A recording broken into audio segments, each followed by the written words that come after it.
We are really, really blessed to have we're really Sure. lucky to have Alexander Swords with us today. Whenever I go to say video game narrative designer, it's just a real mouthful. What would you describe your role or your work?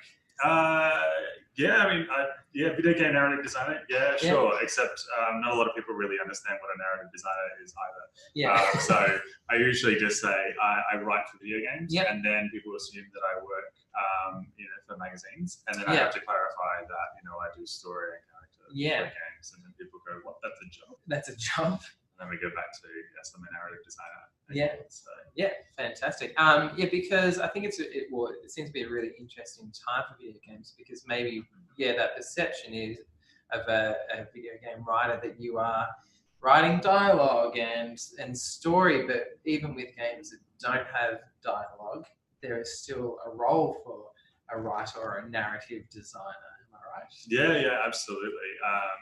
For a whole bunch of different reasons.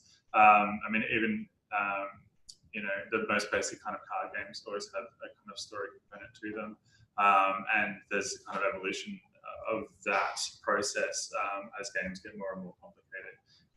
So even a lot of puzzle games have a story that's kind of rooted in history. Yeah. And all games are also ultimately systems behind them, and all systems kind of have a beginning, a middle, and an end for the most part. Yeah. So I think you might have a sort of handy looking flow chart we might be able to help illustrate this point.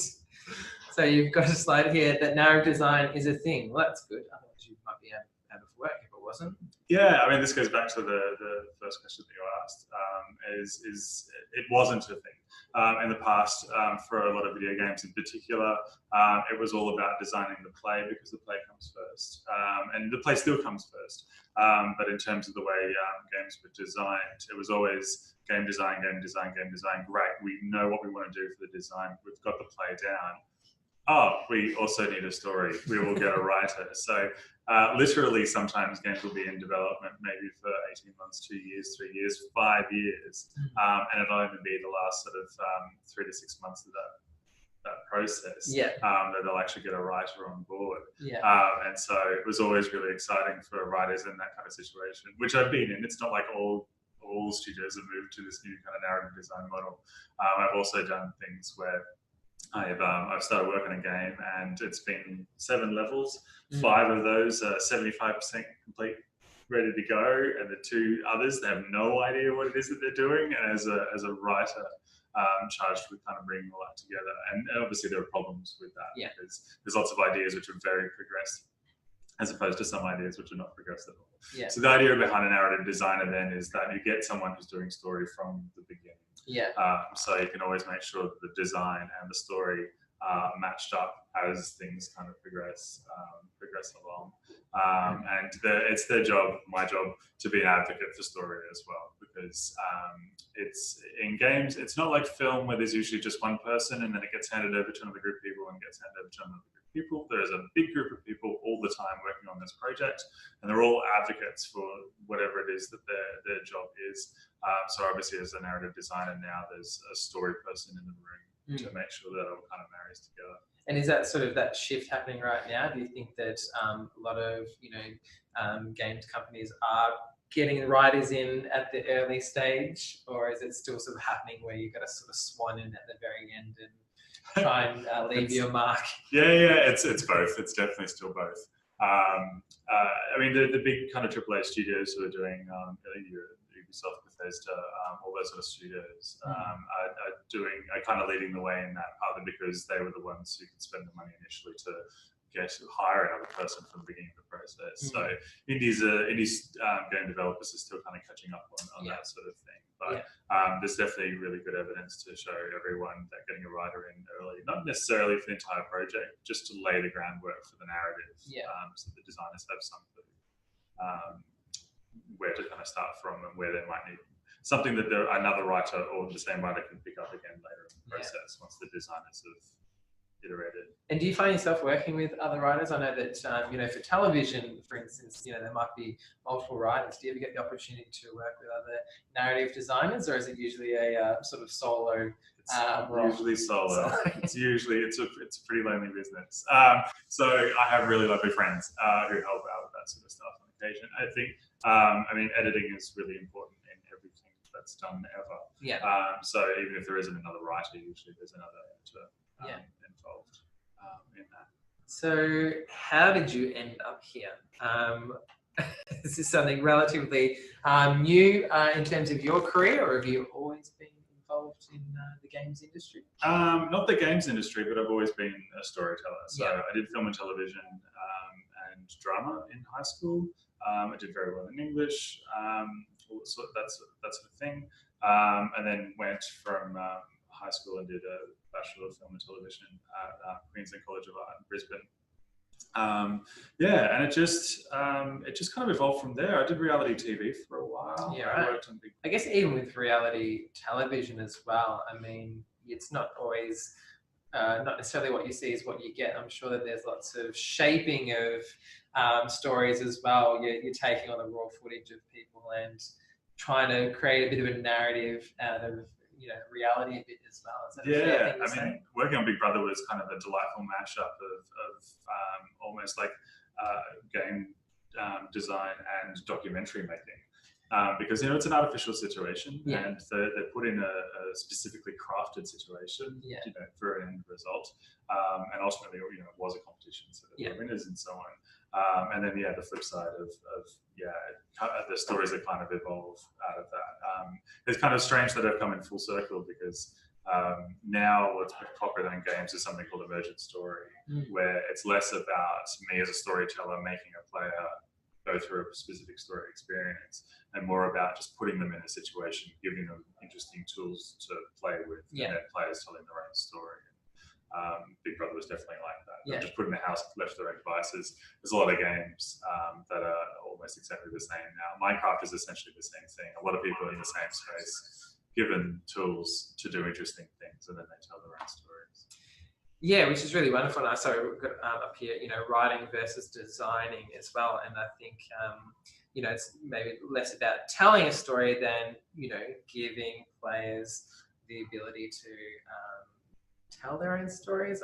Maybe I'm simplifying a little bit too much, but, you know, giving them agency and letting them find their own way through these worlds and this story, rather than feel like that they're on a set path, I guess. Oh, absolutely. I mean, that's also the difference between kind of writing and game designing too, is if you're trying to tell a story, there are compulsory things that need to happen for the story to be a success.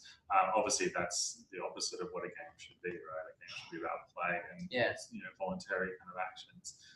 So you kind of need to keep that in mind when you're even if you're writing for games, that the person who's playing the game is the one who's actually acting out the character. And you have to take that into account. Sometimes, you know, you might want to write a really beautiful story that happens in this one particular place with these things that you've kind of drawn together, but the character is more interested in the rainbow over the fountain at the opposite side of the room. And that definitely needs to be acknowledged. That really good writers will be able to understand that and take that into account, either by shepherding the player towards what the sort of story elements need to be told, or just giving them freedom to do so. Yeah, and that's a lot to get your head around. I mean, if you're writing for film and television, and you're writing a script or a story, it's usually about, well, I want the audience to feel this when this happens. This is the emotion I want out of them. And I guess there would be a lot of that in, you know, narrative design for games as well. But factoring in the fact that they don't have to feel what you want them to feel, or don't have to look at the thing you want them to look at. I mean, I'm sure there's a question in there somewhere, but it's a good point, because a lot of people play different games for different reasons, and sometimes those reasons can change even from minute to minute. Sometimes players will play the role that the game tells them that they're playing. Sometimes they're not given a role, so they're just inhabiting this kind of empty shell of a character. And sometimes they just want to muck around. And that's cool as well. As a game designer, you have to realize that, you know, experience, you know, so it needs to be embraced. And, you know, if the aim of the game is to play, that freedom needs to be respected. Yeah. I love this. All games have narratives, so even when we're playing a game that might not have an immediately obvious story with lots of characters talking, you believe that all games have narratives, clearly. Yeah, absolutely. And partly, it can work on kind of two levels. Sometimes there are narrative-based games, and they do tell a specific story, and you go through beginning, middle, and end, and so on. But as a narrative designer, it's also important to look at the narrative from the perspective of the person playing it. So in that sense, it's their experience of the play session that they have, and that can be something as you can be playing some kind of puzzle game, and there'll be some kind of enemy there, and all of a sudden you attribute some kind of emotive motivation to why this enemy is doing this sort of thing. It's natural as human beings to relate to everything with some kind of emotive response behind it. Like I was saying before too, a lot of games also have a kind of historical context. So even your normal playing cards, the ones you see now, I think, are based on French royalty, but that idea actually goes all the way back to ancient China. That's where the play cards kind of came from. So, definitely. And I think it's a really good way to kind of understand. It's a good way to understand game playing, even if it's not a narrative-based game, because we all kind of understand our own lives in terms of stories. So if you're at all interested in the way that they actually design the screen space or design the interface with games as well, thinking about how that works in a narrative kind of sense.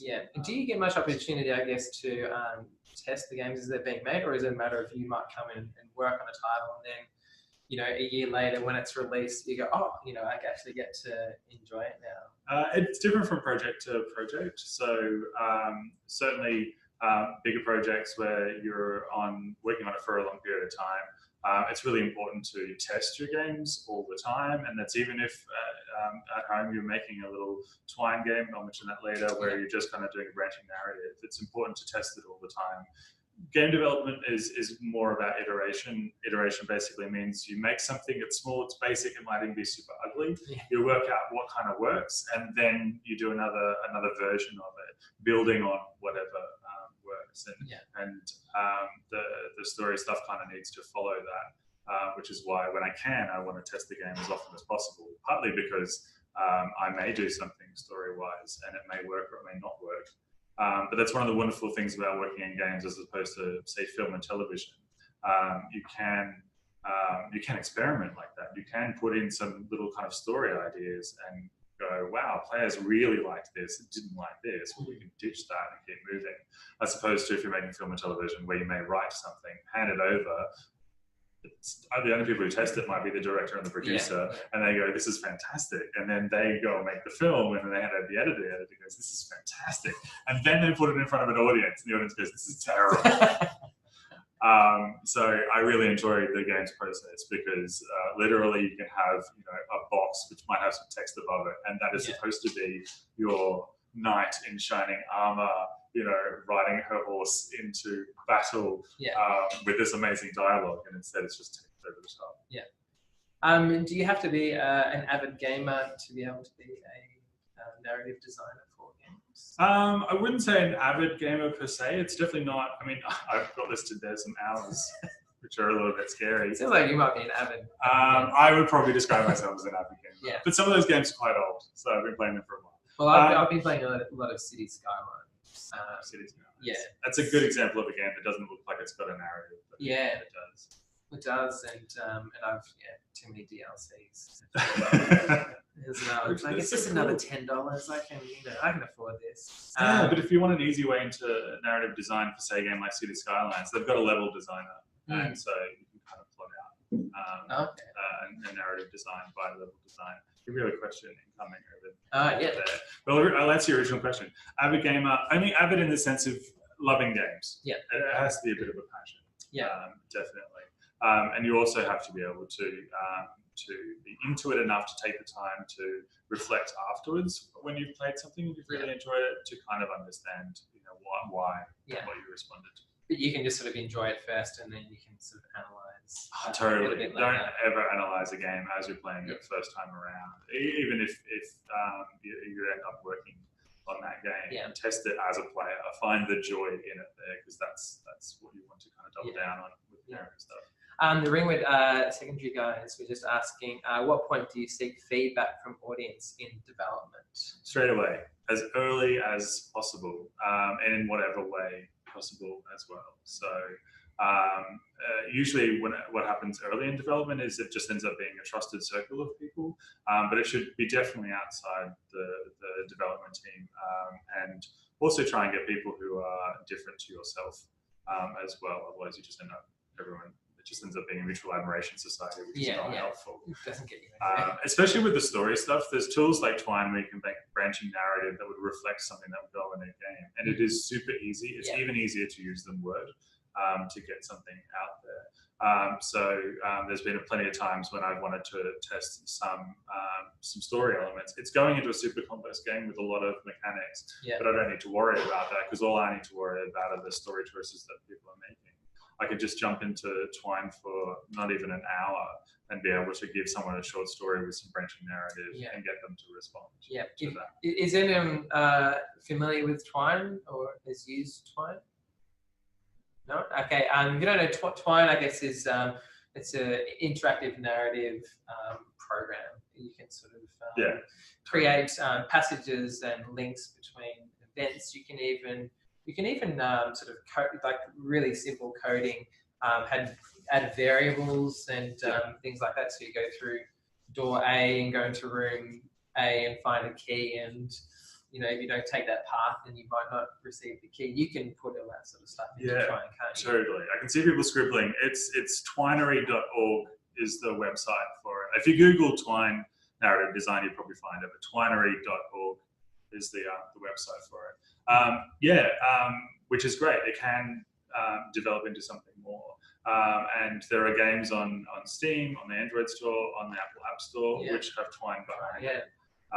But also too, it's just really great to test and have fun with. And I'd really recommend as a writer, if you're interested in getting into games, just, if you decide to set aside some time, or even if you maybe have a short story assignment, pitch to your teacher about possibly doing something branching in Twine, because it's super easy to use. I guess compared a lot to old choose your own adventure books, but it's a lot more than that, isn't it? Oh, totally. I mean, the good thing about it is you can write it in a similar way that just looks like any other word processor, but then it also gives you another view, which is like a branching diagram that shows you everything that's going on. So if you're used to kind of even thinking about your stories like that, then it's easy to use. But the way that I usually describe games writing to film people is, just imagine planning out your script the way you normally do with the different options you might want to take. Just don't erase the options. Just keep all the options. Instead of picking what I'm writing on the screen, just keep all the options. And also too, it can also be just a nice tool as a writer, even if you're doing something linear, because you can kind of brainstorm and then just follow your trains of thought. All that sort of stuff helps with doing this sort of work. Yeah, it's really, really fun to use, and I guess people who are interested in in making games or designing games, but might not yet have the skills to get on a Unity or something and create the visual elements. You can still experiment with the story and the narrative elements without having to be a hardcore coder or Absolutely. 3D animator. Yeah, and people take these games seriously. So the big studios, actually all studios now, are looking at Twine, things written in Twine as a way of hiring people. And there's also a really big following amongst people who really like that sort of stuff. There's the visual novel stuff, which is kind of an evolution of that simple branching story Twine stuff.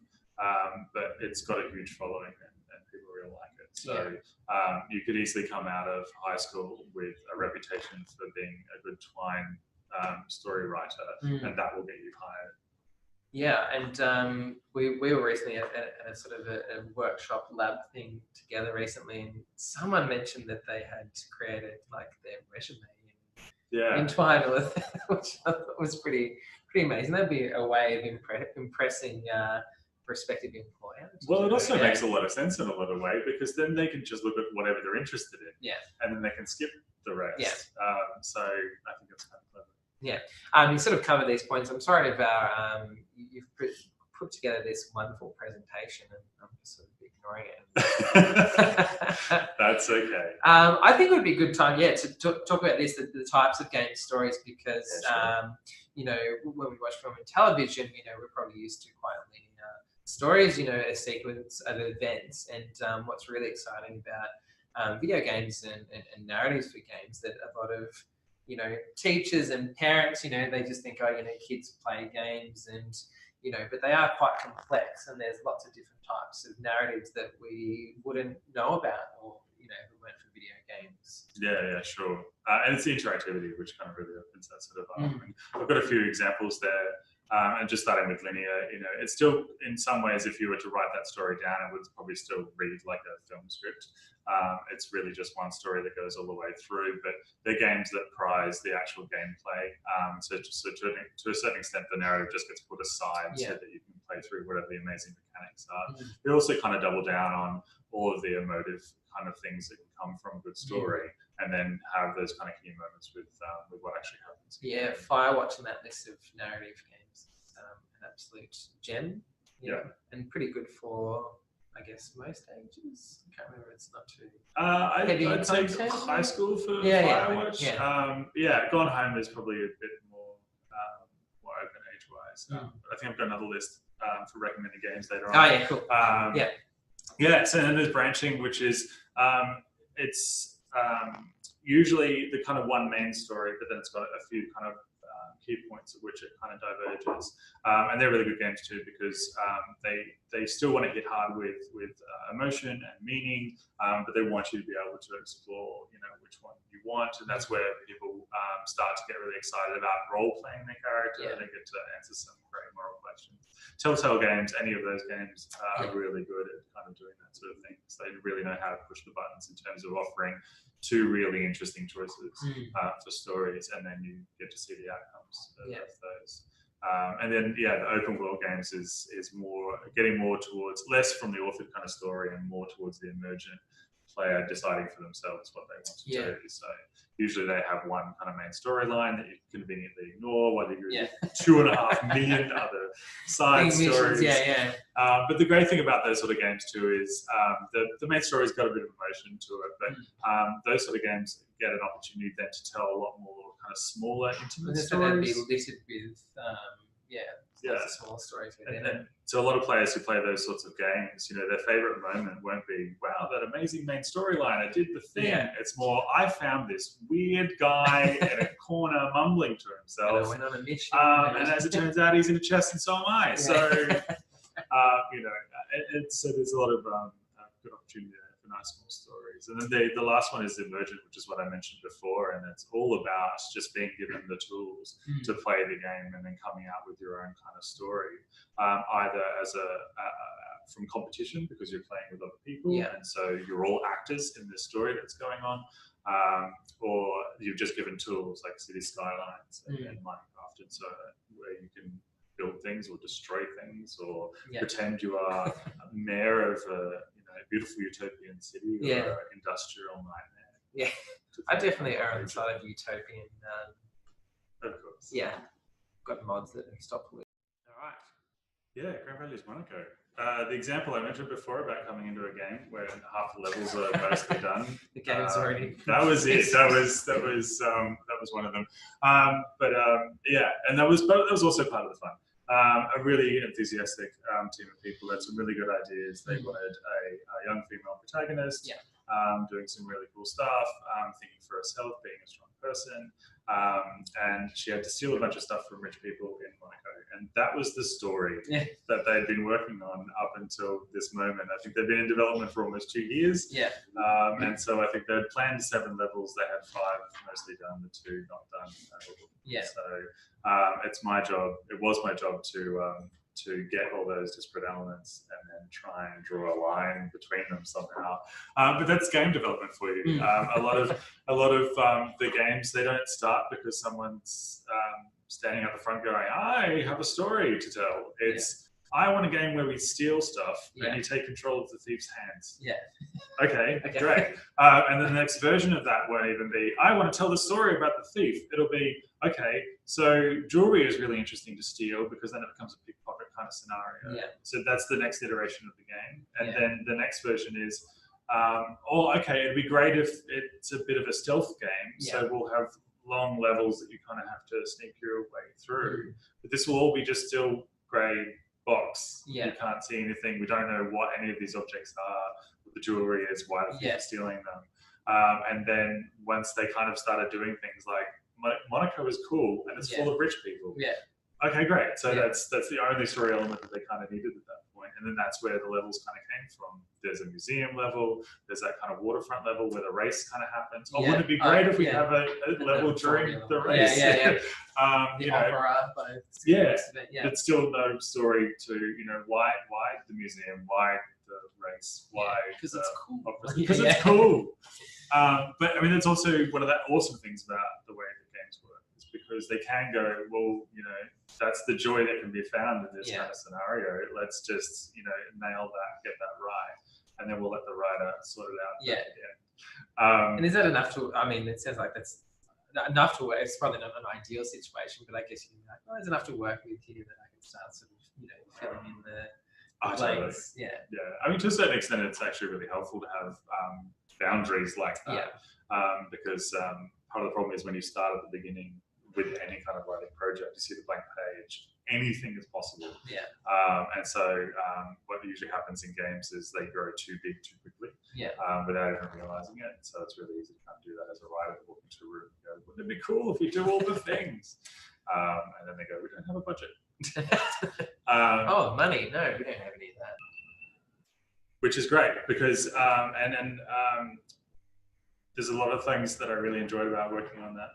Partly, it's a really big game, so and this is yet to be released. Yet to be released. They're still working on it. It's really different. And it's a big project. A little bit what I was talking about with big games before. There's a lot of opportunity then to have nice personal stories alongside the really big kind of hero stories as well. But it also shows, it's also the complete opposite of most of the work that I do. Most of the work that I do is with small teams, scraping by to get a game together. This is the complete opposite end of that. So if you end up taking up this journey, you could end up working on a game with hundreds of other people with things like their own in-house engine.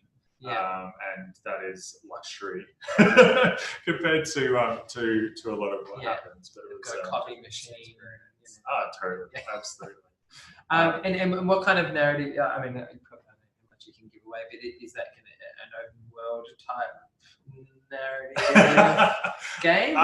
It will allow you to live on the moon. That's the central kind of basis of the entire game. It's not just marketing fluff. That's the whole principle behind the project.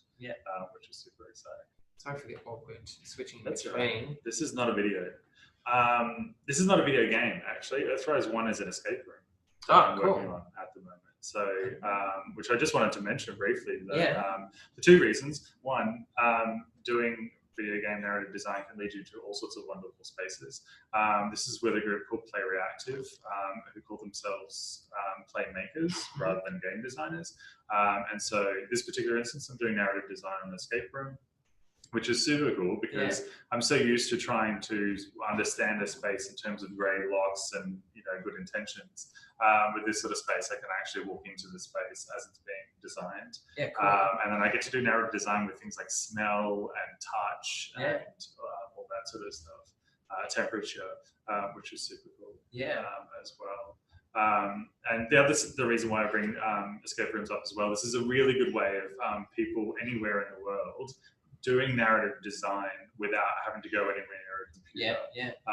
And it doesn't even need to look like the setting. It can just kind of resemble whatever it is that you might be trying to convey story-wise or narrative-wise. I mean, even if you wanted to, you could stand in the middle of the room as a narrator and go, this is the spaceship control. This is a puzzle. Do the thing. You can start really kind of understanding how game design and story can kind of tied together. Yeah, and you can start working on something like this at home. Please don't trap any family members into the garage or anything. I wish there was a better word for it than escape room. Yeah. They're more real life interactive experiences. Yeah, yeah. But I mean, you can even do something like take any kids games, and try and put a story element on top of it, and then just think about how it might change that. You can take something as simple as tag and go, all right, I want tag now to be science fiction. So maybe the person who has to do the tagging is now a robot. So you just give them like the foam noodles or something. Yeah. And so that they get, you can start putting little bits of story into a game to make it so much more interesting and layered. Yeah. Yeah. And you have to think about the mechanics and the rules and the limitations and all that kind of thing. Yeah, totally. Well, if the robot gets foam noodles, then maybe the other people should get something else. So speaking of creating your own stuff, you've got some recommendations as to where not just students but teachers might be able to get started. Yeah, definitely.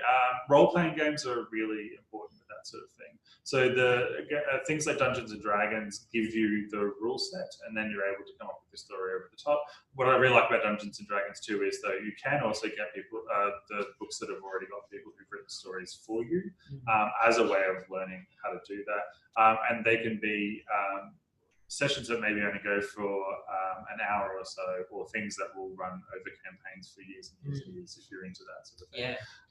But most importantly, it means that there is someone who is the games master or dungeon master, and they're in control of the story. They are the narrative designer in that kind of scenario. Dungeons and Dragons can be it can be a pretty intimidating game, tabletop game to get started with, but once you're into it, once you're up and going, it's really quite easy. Yeah, I mean, just start Googling role-playing games and you'll get a bunch of different things. There's something called 200-word RPG, which is a competition that people participate in to try and write a 200-word RPG. Oh, yeah. The flip side to that is there's lots of really good, simple, short 200-word RPGs to play. Yeah. So you can get the kind of essence of what it is to be a narrative designer in a game in 200 words once you start doing these games and playing them. I know there's another role-playing game where there's a few different scenarios, but instead of there being lots of maths and mechanics and in detail kind of rules like Dungeons and Dragons, you use a Jenga tower. Oh, yeah. And so if you are able to pull something out of the Jenga tower, it's a success. Obviously, if the tower falls over, it's a fail. Yeah.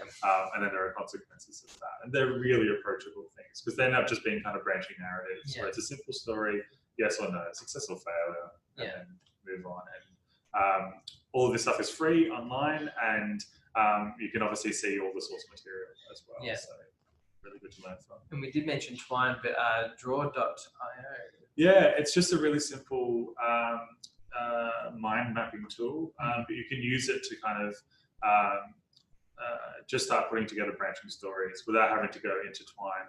It's really good if you just want to kind of experiment with ideas before, because once you start putting things in Twine, you kind of have to follow whatever framework you've established for yourself. The good thing about this is it's just the mind mapping with the software, so you can still do the branching narrative, but then if you want to change everything up, it's super easy to do, as opposed to if you're halfway through a Twine thing, messing with it in a major way ends up being chain reaction. Yeah. You mentioned escape rooms and games as well. Interactive theatre is also another interesting. Yeah, definitely. Interactive theatre is just, you can take, even possibly some kind of pre-existing kind of theatre material and then just try and add interactive components to it. So, it might be even some of those old kind of tragedy stories where, there might be two people who could be at fault for this, whatever the story is going on. The script you have might have one person is wrong and therefore a certain kind of ending, but you could take that and go, well, what if we let the audience vote on who is responsible for the travesty in this kind of situation, and then just write two endings based on that sort of stuff. And it means you don't need to go anywhere near a computer. It's just a lot more accessible than some of the other stuff. Yeah, cool. And I haven't heard of Play Reactive. Yeah, that's the group that I'm working with at the moment on the escape room. And they're the ones that are playmakers. And it's part of what I'm really enjoying about their philosophy. It's play first, and they're all about teaching people how to play. Because we see, as we get older, we seem to forget how to do that sometimes. And they also do things like they'll go into workshops in schools and help bring games into the curriculum. Yeah, as well. nice. And I think you might have a couple more things, some food for thought. Yeah, definitely. Just some things to look at. Yeah, because I mean, obviously, it can be hard to sort of dedicate time in the classroom to, because games can go for a long, long time. But we were talking earlier before the video conference about that games and their narratives, are really worth analysing and enjoying in the classroom as well. So yeah, absolutely. And I really recommend taking a look at Never Alone because I think have that that for it. Yeah, we have Never Alone in Screenworld at the moment. Oh, great. As well, yeah. If anyone wants to come visit. Yeah, super cool. And I really like it. I mean, if for those who don't know it, it follows Alaska Native stories. Yeah. But what's really amazing if you're wanting to get into any kind of game story is that it has the 3 parts that you might be interested in actually within the game itself. So you can play the game. It's a platformer game with some really cool mechanics based on stories that are animated from the Alaskan Natives. And then they've also got interviews with actual Alaskan Natives about the culture and how those stories correspond to their daily lives. So in terms of narrative design, you have that really amazing link between original kind of story material and then something kind of comprehensive as a story that you might want to be put into a game, and then that's informed the mechanics, the things that you actually do in the game itself.